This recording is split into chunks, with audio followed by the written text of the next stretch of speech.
Hello दोस्तों। आज की कहानी है बूढ़े लकड़हारे का संघर्ष। एक ऐसी कहानी जो हमें सिखाती है कि सच्चाई और ईमानदारी कभी व्यर्थ नहीं जाती। बहुत समय पहले एक छोटे से गांव में एक बूढ़ा लकड़हारा रहता था। वो बहुत मेहनती और सच्चा इंसान था। हर सुबह अपने कंधे पर कुल्हाड़ी रखकर जंगल चला जाता था और शाम होते होते लकड़ियां काट कर घर लौटता था। लेकिन वक्त के साथ उसकी ताकत कम होने लगी थी। एक दिन जैसे ही वो नदी के किनारे लकड़ी काट रहा था, उसका हाथ फिसला और कुल्हाड़ी नदी में गिर गई।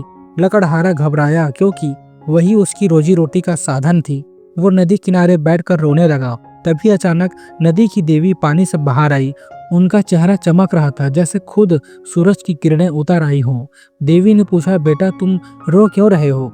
लकड़हारे ने कांपती आवाज में कहा, माँ मेरी कुल्हाड़ी नदी में गिर गई है, अब मैं क्या करूँ? देवी मुस्कुराई और बोली, चिंता मत करो, मैं तुम्हारी कुल्हाड़ी लाती हूँ।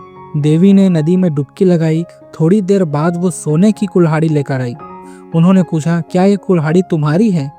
लकड़हारे ने सिर झुकाकर कहा, नहीं माँ, ये मेरी कुल्हाड़ी नहीं है।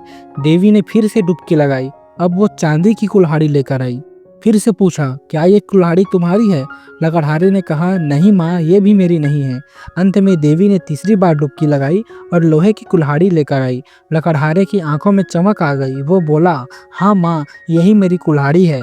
देवी मुस्कुरा उठी। उन्होंने कहा, बेटा तुम्हारी ईमानदारी और सच्चाई देखकर मैं बहुत खुश हुई, इसलिए मैं तुम्हें तीनों कुल्हाड़ियाँ सोने, चांदी और लोहे की इनाम में देती हूँ।